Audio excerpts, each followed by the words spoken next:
What's going on, guys? It's your boy Mod, man. As I am, Canico CEO, founder, you know what I'm saying? All of that. And today we talking about why it is that your business might not grow or might not be growing the way that you want to do or want it to do, I should say. And it's talking about scaling, right? Scaling a business. If you don't know what that is, that's what we're going to talk about today. My name is Ahmad. As I am Canico CEO, founder, I'm a candle maker. I've made candles now about 5, 6 years, something like that. And I'm here to, give you kind of like game about, not even game, but my experience as a candle maker, what I'm learned in like doing business, but also what I'm learning and doing business based on the research, the trends, the different things that I personally have experienced. So today we're going to talk about what can stop you from your business growing, how to scale your business, and different things like that. So without further ado, let's get into it. So there's a guy named Paul Graham, and he writes these essays, Paul Graham essays. So Paul Graham is the co-founder of Y Combinator. What is Y Combinator, you might ask? So Y Combinator, if you asking, Y Combinator is pretty much it's an incubator. It's a business incubator for a lot of large businesses. So you're talking about Airbnb, Uber Eats, Stripe. It's a lot of companies that come through Y Combinator. And Paul Graham, who's a co-founder, OpenAI and ChatGPT also came through there as well. So if you know anything about that, you know what I'm saying. Paul Graham, he writes his essays. And one of the essays that he wrote was, having something that doesn't scale. And he didn't write it from the perspective of having to have something that doesn't scale, or having to have something that does scale, but he wrote it from the perspective of doing things that don't scale to, like, kind of get your reps in and different things like that. So this is kind of what I want to talk about today. Why your business might not be growing, and it's due to things not being able to scale, right? And so one thing about me, even as a candle maker, is I understand sometimes that everything doesn't scale the way I might not initially have thought. And that's okay, because as a business owner, as a side hustle, whatever, you always have to pivot. As an adult at work, in life, you always have to pivot. Things don't always go as you plan. You have to pivot, pivot, pivot. And that's okay. So understanding what scales and what doesn't scale. So this is what I mean when I'm talking about business growth. So one, identifying what scales and what doesn't scale. So, Ma, what do you mean by what scales and what doesn't scale? So, what I mean by that is understanding kind of like when your growth potential is capped and what can help you expand more and what doesn't. So, for example, I'm a candle maker, right? I made these candles. As a candle maker, I can only produce so many candles before I reach my max, right? Personally. And it's either before I need to buy machinery, before I need to add somebody else to the list, or whatever it is. There's only a certain number of candles that I could possibly make within my willpower before I'm completely tapped. So this is an idea that it can scale, but it can only scale to a limited amount, right? For example, another example is you at your job. There are a certain number of hours that you can work in a week. You probably know what your check is going to be every 2 weeks or about. Even if you do overtime, like, there's a certain cap of money that you can make for a month. So, for example, if I can only make 100 candles a month and I'm charging 30, 35 bucks a candle, that means I can only make 3,000 to 3,500 bucks a month, right? That is as far as I can possibly scale that idea. Now, I can, as you would say, well, you can make other products and different things like that.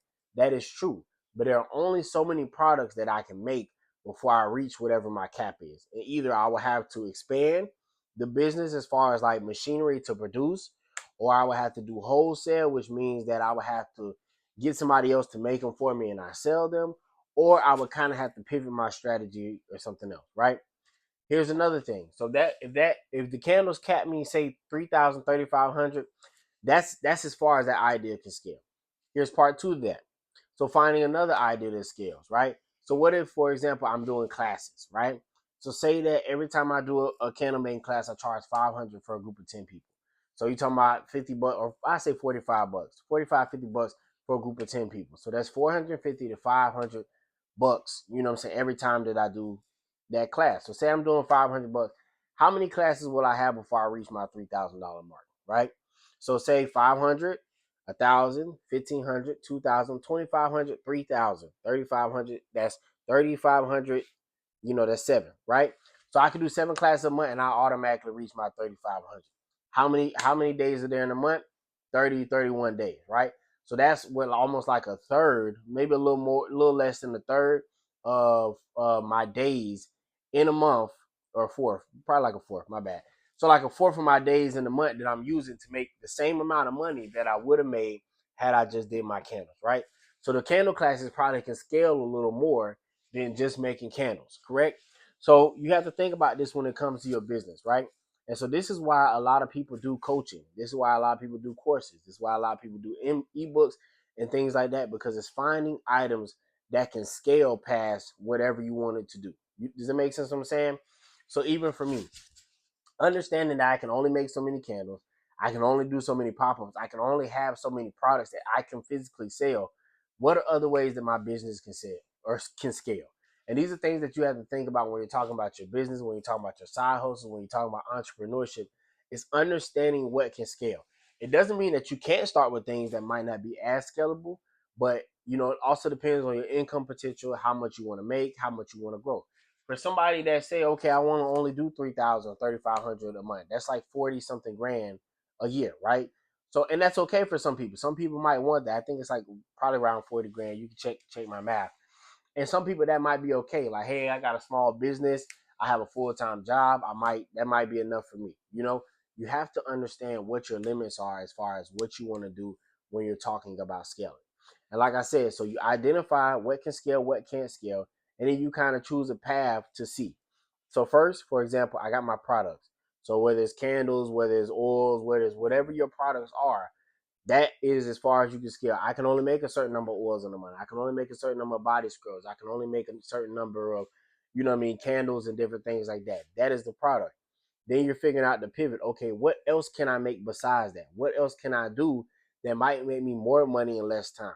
And this is why a lot of candle makers also do classes and things like that, because I can make more money doing a class of 10 people than I can just selling candles one to one, person to person. Now I can make money doing that, but it depends on how many candles that I can make at one time. Does that make sense what I'm saying?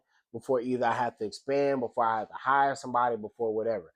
Now, if I'm doing a candle making class and I got 10 people, I don't need to hire anybody else. I can do a class of 10 people by myself, and I can do that as many times a month as I would want to do it. But once again, then you reach a cap as well. And so there are two things when you're talking about pivoting and scaling. You can either scale with the price or you can scale with the idea. So, for example, if I can only make 100 of these a month for $30, I can either scale my price up or I can scale a different idea. Same thing with the candle making class. If I'm doing the candle making class, I can either scale to a different idea or I can raise my price. But here's the issue of price sometimes. Sometimes when you're pricing things, you can price yourself out of the market. Now, what does that mean, pricing yourself out of the market? You're pretty much charging too much for what your audience is willing to pay. So for me, I can charge 30, 35, but at what price does this become a either high ticket item or item that my customers might not want to pay? Now I'm not talking about a customer for like a luxury brand or anything, even though these can be luxury, for like a high end brand who has a brand that's been around a long time. They're known for luxury, they're known for quality and all these things. I'm not talking about that. I'm talking about for your specific market. At what price will it be before you price yourself out of that market, right? Could it be 35? Could it be 40? Could it be 45? Could it be 50? Could it be 60? So you have to think about scaling that way too. Because sometimes scaling doesn't mean I have to go from item to item or I have to offer all these different offerings. Sometimes scaling could just be, okay, well, I can raise my price a little bit. I can raise my profit margins a little bit. That might be enough for you, but you have to, I'm saying, you have to think about that. So what are some options that we talk about when scaling? So like I said, one could be pricing. One could be, doing more, making more products and different things like that. Another one, like I said, could be classes. Another one that you see a lot of people on social media do is they do courses. Another one is ebooks. Another one could be affiliate marketing. And the reason why they do the courses and the ebooks and affiliate marketing, because what is the cap on that? The only cap is the number of customers that you yourself can get. You know what I mean? And that could be an issue as well, depending on how you market and stuff like that. But that is the only cap that you have. If I'm selling an ebook, I can sell that ebook a bajillion times, and it doesn't cost me any more to make it. It doesn't cost me any more to produce it. And there's literally literally is like an unlimited earning potential on that. As long as you have a customer, you can make the ebook and you can sell it. Unless it's something where you got to update or things like that. Another thing that you can do, when you're like people that do classes and courses, you can do that too. Another thing that you can have when you're scaling is content, video. How much money, can I make on this video? It depends on how many people see this video. It depends on how viral it goes. It depends on how many views over time. But there literally is no like cap on how much money I can make on this video, because as long as it goes on the internet and people watch it until either YouTube shuts down or something else happens, I can continue to get money on this video, right? So content is another thing that you can kind of scale. Even if you're not doing products, it's talking to people, it's doing classes, it's doing courses. A lot of people, they also do like Zoom calls and meeting calls. That's something that can scale for you, because now I can charge the same thing that I might have would have charged for, for a class, an in-person class. I can charge that via Zoom, and I might only need to do that 1 hour a day.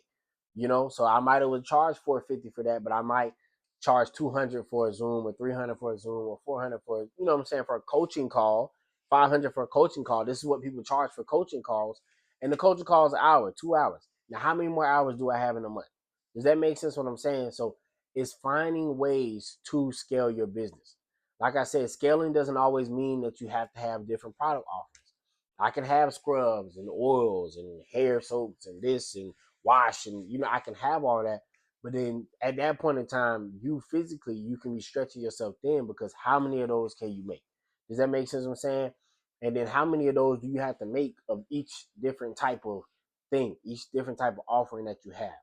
And here's a bonus for this. If you're still here in the video, do a thumbs up, put a like in the comment. Let me know if you think, what you think about it.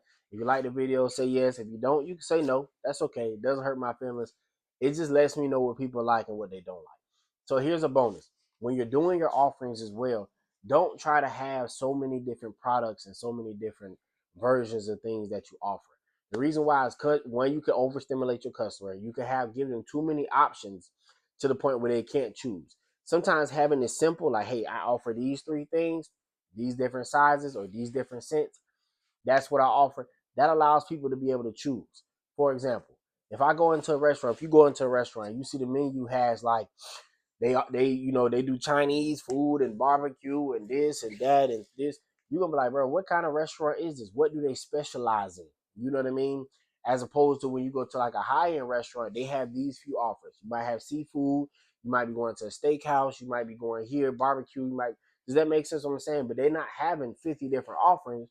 You got these 10, 15 different items, 20 items you can choose from.